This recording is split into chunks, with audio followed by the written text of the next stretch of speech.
जय हिंद। मैं लोकप्रिय सहजपाल एक बार फिर आपके सामने हूँ। सबसे पहली रिक्वेस्ट ये है कि आप मास्क पहन कर रखिए, बहुत ज़रूरी है। सोशल डिस्टेंसिंग का पालन कीजिए।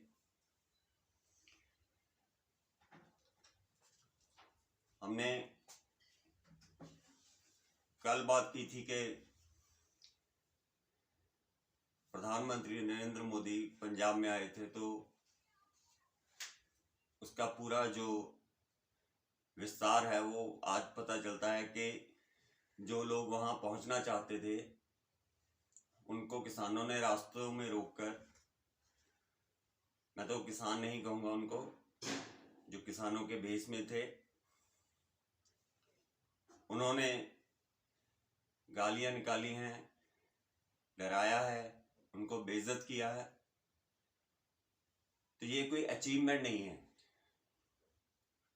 क्योंकि कोई भी सभ्य समुदाय जो होता है, सुलझे हुए लोग होते हैं, उनका प्रोटेस्ट करने का एक तरीका होता है। उस तरीके से प्रोटेस्ट किया जाए तो उसको रिस्पेक्ट भी मिलती है और उसके रिजल्ट भी आते हैं। कल की एक बहुत ही घृणित साजिश थी, जिसका परिणाम पता नहीं कितना घातक हो जाता, लेकिन भगवान की कृपा है कि कुछ गलत नहीं हुआ। परंतु अपनी तरफ से पंजाब सरकार ने कोई कमी नहीं छोड़ी थी। कोई लॉ एंड ऑर्डर नहीं था, किसी किस्म की कोई प्रोटोकॉल फॉलो नहीं किया गया। जैसे कोई भी अगर प्राइम मिनिस्टर आता है तो उसके साथ सेक्रेटरी को होना पड़ता है, चीफ मिनिस्टर को होना पड़ता है, डीजीपी को होना पड़ता है। कोई नहीं था। एक फाइनेंस मिनिस्टर बठिंडा पहुंचा और वो भी बठिंडा से ही अलग हो गए। तो ये उसके बाद उसकी क्लैरिफिकेशन दी गई है कि अचानक प्रोग्राम चेंज हो गया, तो इसलिए उसे हमें पता ही नहीं था कि बाय रोड जाना है। मैं इसीलिए कहता था कि ये जो है, ये इनके वक्तव्य जो होते हैं ना, वो चुटकुले जैसे होते हैं। जैसे चुटकुले सुन लिए, जैसे वो अमृतसर वाला आज सुबह चुटकुले सुना रहा था कि किसानों ने वापस कर दिया, जैसे बहुत बड़ा तीर मार लिया हो। अपनी भूमि को, अपने प्रदेश को, अपनी स्टेट को क्यों इतना नीचे गिराया जा रहा है? कम से कम अपना एक डिग्निटी तो रखिए। आपकी एक डिग्निटी है, आपका एक इतिहास है जो आपको गौरवान्वित फील करवाता है, जो आपको प्राउड फील करवाता है, जिसमें गौरव से भरी गाथाएं हैं, जिसमें भगत सिंह, उधम सिंह जैसे शूरवीरों ने जन्म लिया है, हरि सिंह नलवा जैसे, महाराजा रणजीत सिंह जैसे, और सबसे ऊपर 10 गुरु हुए हैं। तो कम से कम एक जो चली आ रही है, हमारा जो एक इतिहास है, उसी को फॉलो कीजिए। राष्ट्र का जो प्रधानमंत्री होता है वो हर एक आम इंसान के लिए एक बहुत रिस्पेक्टेड पोस्ट होती है, और उसकी रिस्पेक्ट करना हर एक का फर्ज है। तो मैं वीडियो में देख रहा था, तो वो बोल रहे थे कि लानत है तुम पर कि तुम मोदी की रैली में जा रहे हो, लानत है, डूब मरो। ये उसके मैं शब्द बोल भी नहीं सकता, वो शब्द कह गए हैं लोगों को। तो जिस सरकार के कहने पर आप ये कर रहे थे या बोल रहे थे, या जिनकी शय थी आपको ये सब करने के लिए, किस डिग्निटी की बात कर रहे हैं आप? किस चीज के बारे में आप बात कर रहे हैं? कौन खड़ा है आपके पीछे? अगर डिग्निटी की बात करनी है तो 1984 को देखिए, क्या हुआ है। तब कौन सी सरकार थी? श्री हरमंदिर साहब में बेअदबी भी होती है। हमें भी पता है कि एक आदमी जो है वो अपनी आइडेंटिटी बिल्कुल भी नहीं छुपा सकता पूरी तरह। वो कोई पाकिस्तान से तो भेजा हुआ नहीं होगा, यहीं का होगा तो उसके फिंगरप्रिंट होंगे, उसने कभी फोन यूज किया होगा तो उसका कांटेक्ट निकाला जा सकता था, लेकिन उसे बिल्कुल रफा दफा कर दिया गया। क्यों? क्योंकि मोटे पंजाब का माहौल बिगाड़ना है। अभी और कुछ है नहीं मोटिव कांग्रेस सरकार के पास, तो उन्होंने सोचा कि पंजाब का माहौल खराब कर दो, माहौल खराब करके सारे का सारा एलिगेशन नरेंद्र मोदी पे लगा दो। बेसिकली उस व्यक्ति ने गलत किया क्या है? कानून जो है वो बनाए थे 3, वो वापस ले लिए, हाथ जोड़ के वापस ले लिए। बाकी जो मुद्दे हैं वो तो पहले से है ना किसानों के यहां स्टेट में। कौन सी डिग्निटी की बात करते हैं आप? यहाँ की जो सरकारें रही हैं उन्होंने किसानों के लिए क्या किया है? उनके खिलाफ आपकी आवाज क्यों नहीं उठती? उनके खिलाफ आप क्यों नहीं खड़े होते? 16,000 से ऊपर किसान सुसाइड कर चुके हैं, 698 तो पिछले साल कर गए हैं। तो इतने किसान सुसाइड कर रहे हैं, वो भी मालवा बेल्ट में जो है वो 90% से ऊपर किसान मालवा बेल्ट में सुसाइड करते हैं। तो वहां पर आपकी रेपुटेशन कहां जाती है? वहां पर आपकी डिग्निटी कहां जाती है? उसके लिए आपके मन में मांग नहीं उठती। एक गवर्नमेंट जिसने के कोई स्टेप अगेंस्ट लिया ही नहीं, सिर्फ इसलिए कि वो एक पर्टिकुलर समुदाय या एक पर्टिकुलर पार्टी से संबंध रखता है, उसके खिलाफ भड़काया जाता है लोगों को और वो भड़क जाते हैं, सड़कों पे डंडे लेके आते हैं और खुद को इस मामले में शूरवीर समझते हैं। ये घृणित काम है और इसमें कोई बहादुरी नहीं है। ये एक मूर्खतापूर्ण कृत्य था जो किया गया।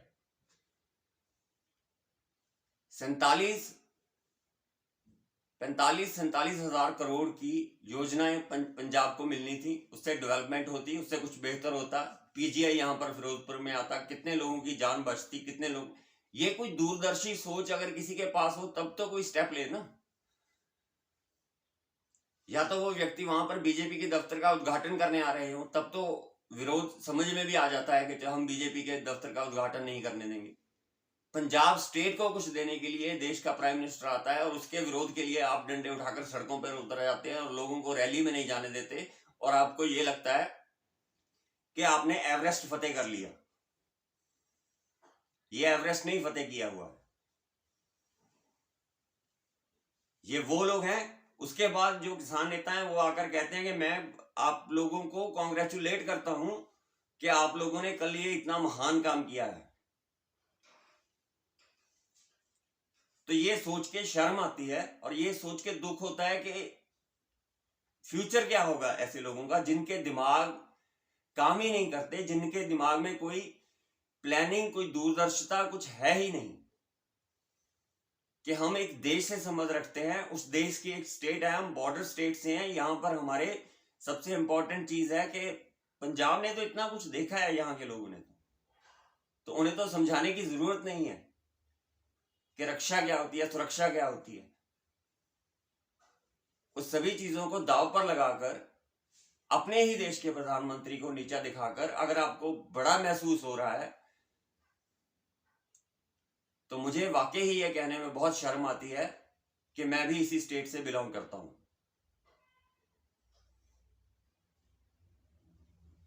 ये पार्टी वो है, भारतीय जनता पार्टी, जो इस स्टेट की शक्ल बदल सकती है, इस स्टेट को कहीं से कहीं ले जा सकती है। यूपी हमारे सामने एग्जांपल है इस बात की।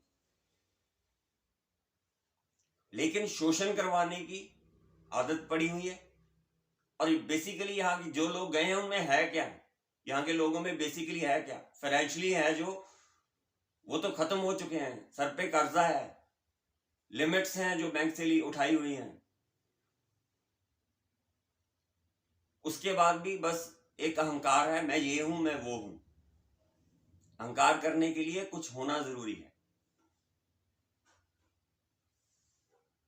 तो जो देश की संप्रभुता, देश की एकता, देश की अखंडता के लिए खतरा बने, ऐसे कदम उठाने वाले लोगों को हम कैसे ग्लोरीफाई कर सकते हैं? उनके हक में हम कैसे बोल सकते हैं? ये उपद्रवी लोग हैं जिन्होंने उपद्रव करने की कोशिश की है।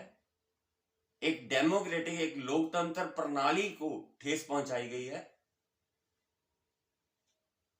यह अपने आप में एक शर्मनाक वाकया है इसे ग्लोरीफाई करके आप खुद की इमेज पर धब्बा लगा रहे हो और कुछ नहीं कर रहे हो।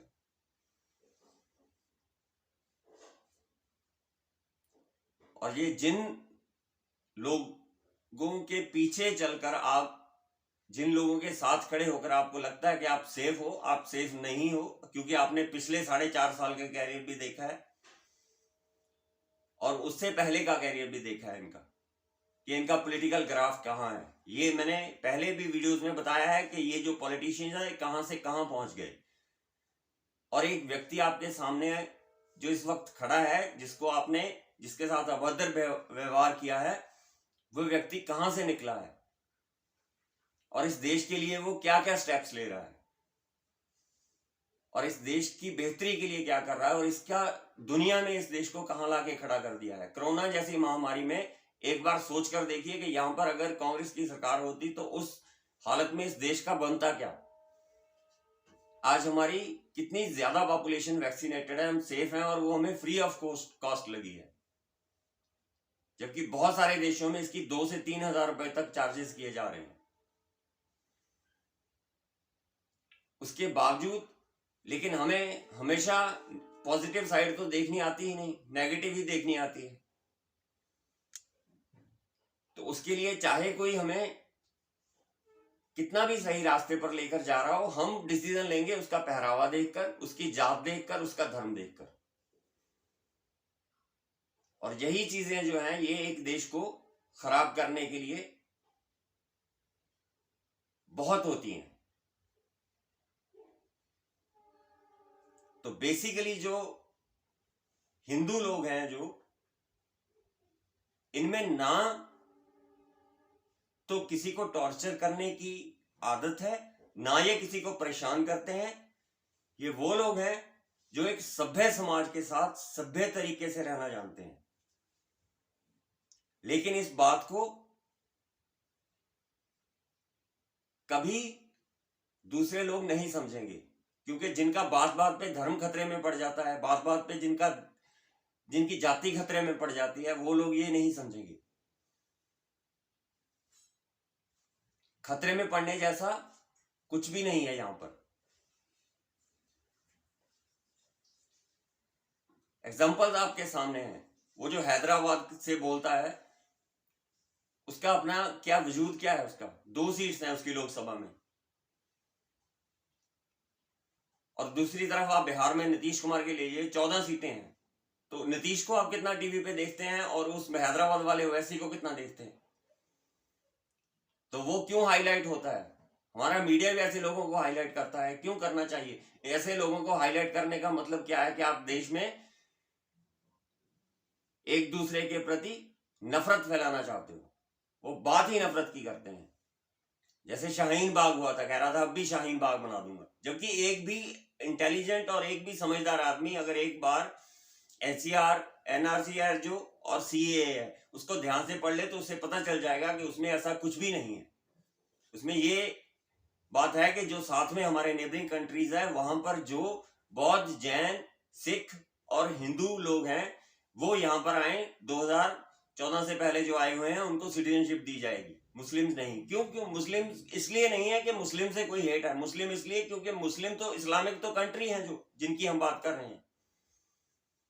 पाकिस्तान में मुसलमान थोड़ी सताया हुआ है, बांग्लादेश में मुसलमान थोड़ी सताया हुआ है। तो अगर आप ये कहेंगे कि इन कंट्रियों के सताए हुए मुसलमान यहाँ आ जाए तो वो तो यहाँ आकर पहले ही यहाँ पर इतना उपद्रव होता है तो वो तो इस देश को बिल्कुल बर्बाद कर देंगे। सताए हुए मिनॉरिटी में जो लोग हैं वो कौन है? वो सिख हैं, हिंदू हैं, जैन हैं, बौद्ध हैं, ये लोग हैं। तो इसलिए इनके हक में ये डिसीजन लिया गया है कि इन लोगों के साथ फेवर से इन लोगों के हक में डिसीजन लिया जाएगा। लेकिन ये बात समझ नहीं आएगी किसी को, क्योंकि कोई समझना चाहता ही नहीं है। बस उनको ये बात समझा दो, जो हिस्सा सिक्के का, जो पहलू आपके सामने रखा जाता है, जो आपके चुने हुए जो महानुभाव नेता हैं, जिनका अपना कोई व्यक्तित्व नहीं, जिनके अपनी कोई विचारधारा नहीं, जिनका अपना कोई भी जिनके विषय में हम ये नहीं कह सकते कि ये व्यक्ति ने इस देश के लिए, समाज के लिए कुछ सच में किया है, वो व्यक्ति तो आपके नेता बने हुए हैं, वो व्यक्ति तो आपका भविष्य तय करते हैं, तो आप कैसे सोच सकते हैं कि आपका भविष्य उज्जवल होगा? वेस्टर्न कंट्री है और दूसरे देश हैं जो हमारे से इतनी आगे क्यों हैं? क्योंकि उन्होंने हमेशा सेकुलर जो शब्द है वो बेसिकली उन लोगों ने इजाद किया था। सेकुलर का मतलब उनका ये था कि वो ये लोग ये चाहते थे कि जो चाहे वो प्रोटेस्टेंट हो, जो एक समय में इंग्लैंड बना था, चाहे वो कैथोलिक हो, इनको धर्म से अलग रखा जाए, धर्म को स्टेट से अलग रखा जाए। कैथोलिक का उन्होंने जो सेकुलर शब्द दिया था, सेकुलर का मतलब उनका ये था कि स्टेट और रिलीजन ये दोनों अलग अलग चीजें हैं। हमारे जहां पर हमें सही लगता है, हमारे लोग वहां पर स्टेट पर धर्म को हावी कर देते हैं, और जहां इनको सही लगता है वहां धर्म पर स्टेट को हावी कर देते हैं। एक जेस्चर को, पहनावे को बता के कि तुम्हारी कौम खतरे में है, तुम्हारी कौम खतरे में है, तुम्हारी कौम खतरे में है, ये बस एक सवाल उठा दो और लोग खड़े हो जाएंगे। ये कोई नहीं सोचेगा कि खतरा किससे है और क्यों है। कम से कम संविधान के की तो रिस्पेक्ट करनी चाहिए ना आपको, संविधान से ये देश बना हुआ। तो ये एक शर्मनाक वाकया है जो इस घटना को जस्टिफाई कर रहे हैं, जो इसके हक में बोल रहे हैं, वो इस देश के हित में तो कभी नहीं हो सकते, ना ही इस स्टेट के हित में। और एक बात मैं और बता दूं, ये जो गलत करके लोगों को ये लगता है कि हमने जीत हासिल कर ली, ये बहुत बड़ी बेवकूफी है। क्योंकि लोगों के पास जो पावर होती है ना, जो डराए हुए लोग होते हैं, जिनको दबाए गए लोग होते हैं, या जिनको गलत तरीके से गलत दिशा की ओर मोड़ने की कोशिश की जाती है, जब उनको सही मौका मिलता है ना, तो वोट का अधिकार उनके पास है। तो इसलिए ये तमाशे करने से आपके पास दोबारा सत्ता आ जाएगी, दोबारा पावर आ जाएगी, ये आप भूल जाइए, ये कभी नहीं होगा। क्योंकि इस देश का नागरिक है जो, वो अच्छी तरह समझता है कि अगर हमारे देश के प्राइम मिनिस्टर का अपमान हुआ है तो हमारा अपमान हुआ है, और हम ये चीज कभी बर्दाश्त नहीं करेंगे, कभी भी नहीं करेंगे। जय हिंद।